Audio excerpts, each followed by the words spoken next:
Hi friends, this is Raj. Welcome to my YouTube channel, Mr. Profitable Trader. So ఈ వీడియోలో మనం Nifty 50 గురించి మాట్లాడుకుందాం. ప్రీవియస్గా మనం స్టాక్ మార్కెట్ బేసిక్స్ పార్ట్ 1 చేసాం. ఇఫ్ ఎవరన్నా చూడని వాళ్ళు ఉంటే please watch it. Okay, so Nifty 50 అంటే యాజ్ నేమ్లో ఉన్నట్టే టాప్ 50 కంపెనీస్ని తీసుకుని ఒక ఇండెక్స్గా ఫామ్ చేశారు. ఇండియా యొక్క టాప్ 50 కంపెనీస్. ఓకే, సో ఆ 50 కంపెనీస్ మనం యూజువల్గా డైలీ యూస్ చేసే ప్రొడక్ట్స్ కానీ లేదా మనం వర్క్ చేసే ప్లేస్ కానీ the most popular companies in India. Okay, first అయితే వాటి యొక్క రిటర్న్స్ చూద్దాం, తర్వాత ఆ కంపెనీస్ ఏంటి, వాటిని ఎలా సెలెక్ట్ చేస్తారో చూద్దాం. సో లాస్ట్ 1 ఇయర్లో నిఫ్టీ 50 ఇచ్చిన return 25%. It is very good కదా, చాలా హై రిటర్న్ అది. 5 ఇయర్స్లో 115%, అంటే పర్ ఇయర్ మోర్ దాన్ 20% ఇచ్చినట్టు. ఓకే, సో ఇది ఎస్టాబ్లిష్ అయింది 1996, అంటే 28 ఇయర్స్ ఎగో. అప్పటి నుంచి ఇది ఇచ్చింది 2600%. ఓకే, అండ్ నిఫ్టీ 50లో ఉన్న ఫ్యూ కంపెనీస్లో రిలయన్స్ ఉంది, TCS, HDFC bank, ICICI bank, ITC, like before చెప్పా కదా, అన్నీ మనం డైలీ వినే పేర్లే. టాప్ 50 కంపెనీస్ ఇండియాకి. ఇండియా యొక్క ఎకానమీని నడిపించేది ఇవే. సో బికాజ్ వీటి యొక్క బిజినెస్ ఆపరేషన్స్ అనేది ఇండియా వైడ్ ఉంటాయి అండ్ చాలా లార్జ్ స్కేల్లో బిజినెస్ చేస్తారు. ల్యాక్స్ ఆఫ్ పీపుల్కి ఎంప్లాయ్మెంట్ డైరెక్ట్గా అండ్ ఇండైరెక్ట్గా ప్రొవైడ్ చేస్తారు. ఓకే, సో ఈ 50 కంపెనీస్ని ఎలా సెలెక్ట్ చేస్తారంటే, ఇక్కడ చూసారా మార్కెట్ క్యాప్ అని ఉంది. సో ఈచ్ కంపెనీకి వాళ్ళు చేసే బిజినెస్ ఆపరేషన్స్ బట్టి అండ్ వాళ్ళ స్కేల్ ఆఫ్ బిజినెస్ బట్టి మార్కెట్ క్యాప్ అనేది ఫామ్ అవుతుంది.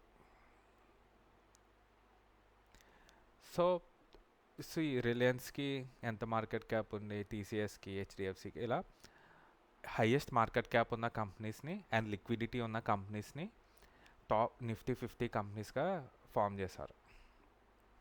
నిఫ్టీలో ఓన్లీ 50 కంపెనీస్ ఉంటాయా? లేదు, హండ్రెడ్స్ ఆఫ్ కంపెనీస్ ఉంటాయి, చాలా ఉంటాయి. కాకపోతే మన ఎకానమీకి ఒక బెంచ్ మార్క్గా తీసుకోవడానికి నిఫ్టీ 50 అనేది ఫామ్ చేశారు. ఓకే, సో ఇప్పుడు నేను నిఫ్టీ 50లో ఇన్వెస్ట్ చేద్దాం అనుకున్నా. అది ఏ ఫామ్లో అయినా అవ్వనివ్వండి, అది తర్వాత మాట్లాడుకుందాం. బట్ ఇన్వెస్ట్ చేద్దామని అనుకున్నా. నా దగ్గర ఒక 100 రూపీసే ఉన్నాయి ఈరోజు నేను ఇన్వెస్ట్ చేయడానికి. సో 50 కంపెనీస్ కదా, 100/50, ఈచ్ కంపెనీకి 2 రూపీస్ ఇన్వెస్ట్ అవుతాయా అని అడిగితే కాదు. నిఫ్టీ 50 కంపెనీస్కి ఒక వెయిటేజ్ ఉంటుంది ఈచ్ కంపెనీకి. ఇక్కడ చూద్దాం, హెచ్డిఎఫ్సి బ్యాంక్కి 11.60% వెయిటేజ్ ఉంది. అంటే నేను 100 రూపీస్ ఇన్వెస్ట్ చేస్తే నిఫ్టీ 50లో హెచ్డిఎఫ్సి బ్యాంకే 11 రూపీస్ 60 పైస్ వెళ్తుంది, రిలయన్స్కి 9 రూపీస్ 75 పైస్ వెళ్తుంది. అలా చూసుకుంటే ఎస్బీఐకి 3 రూపీస్ 21 పైస్ వెళ్తుంది. సో ఒక 100 రూపీస్ నేను ఇన్వెస్ట్ చేస్తే ఈచ్ కంపెనీకి ఉన్న వెయిటేజ్ బట్టి అది డివైడ్ అయ్యి ఇన్వెస్ట్మెంట్ అవుతుంది.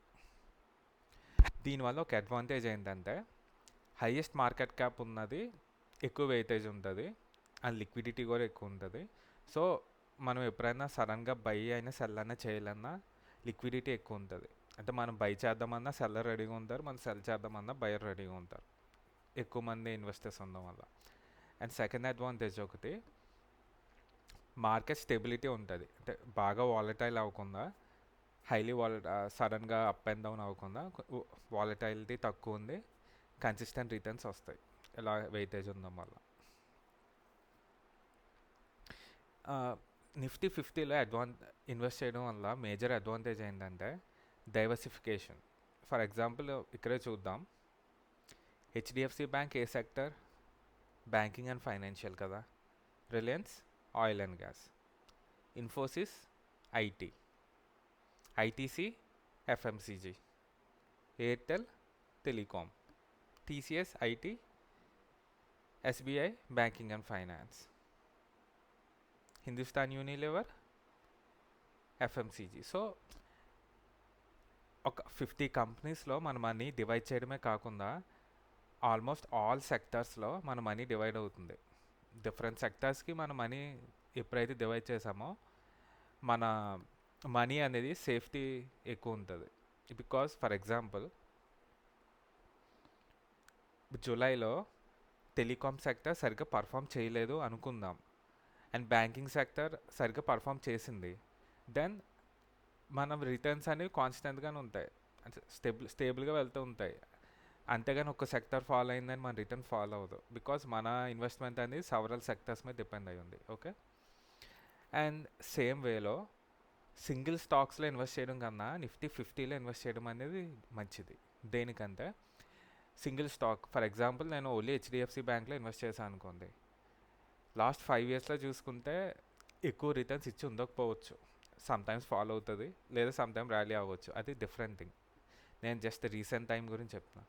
బట్ ఎప్పుడైతే నేను నిఫ్టీ 50 ఒక 50 కంపెనీస్లో ఇన్వెస్ట్ చేశానో, మేబీ కొన్ని కంపెనీస్ అండర్ పర్ఫామ్ చేసినా అదర్ కంపెనీస్ ర్యాలీ ఇస్తాయి కాబట్టి మన రిటర్న్స్ అనేవి మీడియంగా ఉన్నా సరే స్టెబిలిటీ ఉంటుంది, లైక్ సడన్ ఫాల్ అది రాకుండా. Okay, and so okay 50 companies ఉంటాయి అన్నాం. సో ఇవి కాన్స్టెంట్గా ఉంటాయా? లేదు. ఒక ఎగ్జాంపుల్ చూపిస్తా. సో ఇది చదవండి. సింపుల్గా ఏముందంటే మార్చ్ 28, 2024న యూపీఎల్ కంపెనీ నిఫ్టీ 50లో ఉండేది, బట్ యూపీఎల్ని రిమూవ్ చేసి శ్రీరామ్ ఫైనాన్స్ని ఇంక్లూడ్ చేశారు నిఫ్టీ 50లో. దేనికి అంటే, సో రీజన్ కూడా ఇక్కడ ఉంది. హైయెస్ట్ 6 మంత్ యావరేజ్ ఉందంట మార్కెట్ క్యాపిటలైజేషన్, నాకు చెప్పా కదా. సో సింప్లీ యూపీఎల్ అనేది అండర్ పర్ఫామ్ చేసింది 50 కంపెనీస్లో.